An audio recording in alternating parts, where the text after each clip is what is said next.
The Gospel of Luke begins by, the author says, that there were many people who before him had written an account of the things Jesus said and did, and I think he's probably right. And he says that that these accounts came down from eyewitnesses and ministers of the word. And so, in other words, they're accounts based on stories that people had passed along orally before somebody wrote them down. And Luke at least is admitting that acknowledging that there were people before him and presumably before the others as well. So the ultimate answer is that the stories go back to something that happened in the life of Jesus. People told the stories for a number of years. There's nothing controversial about that. In the book of Acts, people are telling stories the whole time without writing them down. They're just telling the stories that they've heard. And so my view is a fairly standard view, which is that the stories were in circulation for many years before the gospel writers produced their accounts. Jesus and his disciples, of course, were Aramaic speakers in Galilee, a rural part of Galilee, and the Gospels are written in Greek.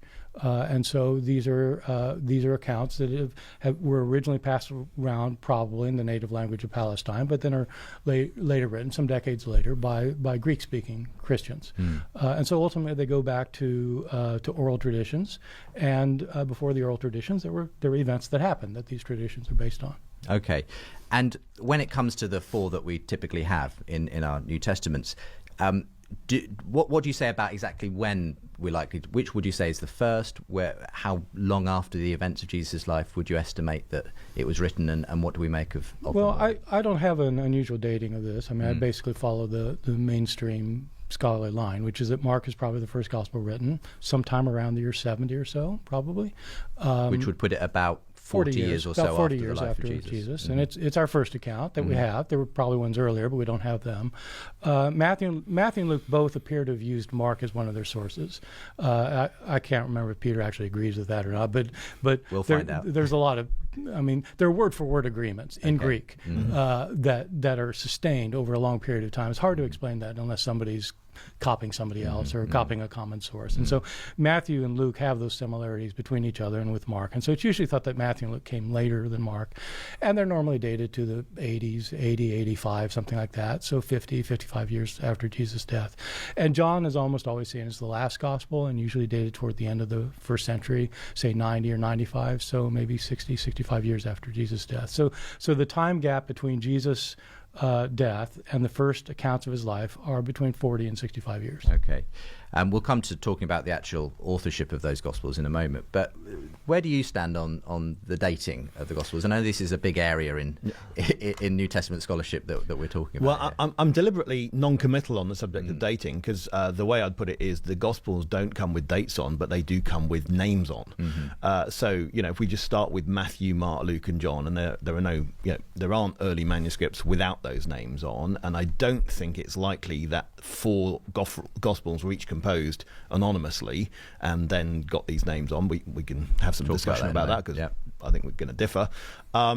So then you ask yourself the question, say with Mark and Luke, if it weren't for the Gospels of Mark and Luke, the names Mark and Luke would be sort of nobodies. So I can't see a reason for people to stick those names on unless those are authentic. And then the time scale for the Gospels has to be the time scale of people who can do the things that Mark and Luke did. Luke is portrayed as a companion of Paul. So I'm not going to be putting it late in the first century. I'm going to be putting it somewhat earlier. With Matthew and John, again, we can't say the dates, but if these are people who were disciples of Jesus, then it's going to have to be plausibly within the lifetime of people who could be disciples of Jesus around the year 30. So those are the way I would look at it. But then I'd also say, let's look at the internal signs within the Gospels, and you start saying, what's the level of familiarity that these people have with the time and place they're writing about?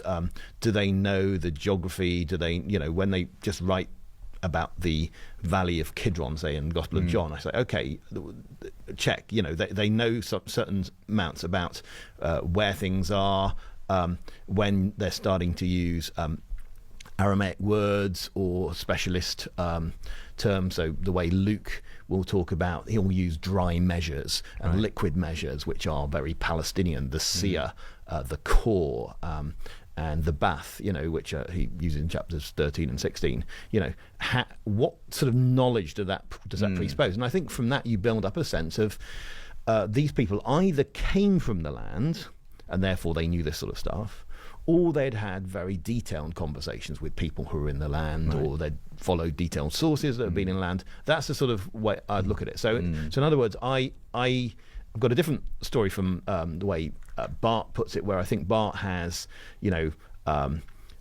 rural peasant Aramaic speakers, big sort of gap through some time of transmission to Greek-speaking writers, and I would want to explore the various stages of that, because although I would say rural in one sense, I would say, well, if they're hanging around Capernaum, it's one of the most densely populated, areas.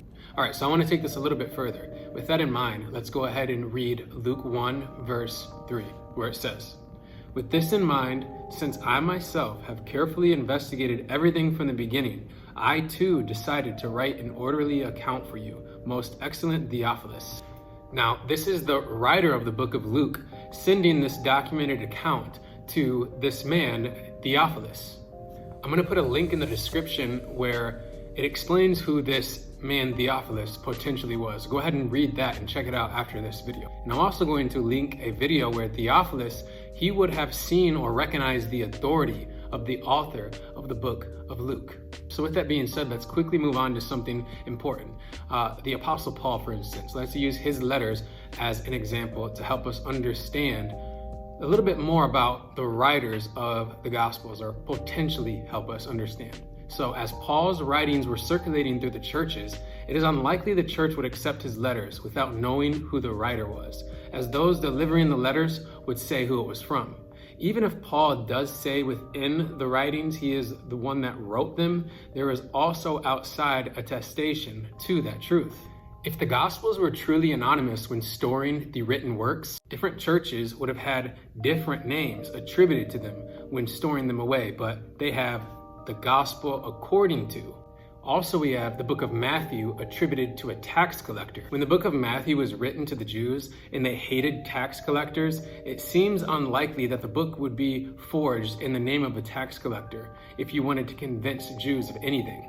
So this is one example that seems to be contrary to the forgery of the book of Matthew. Even further, Mark and Luke were followers of the disciples of Jesus. It would make no sense to attribute Gospels to men that were never close to Jesus if you are making this up.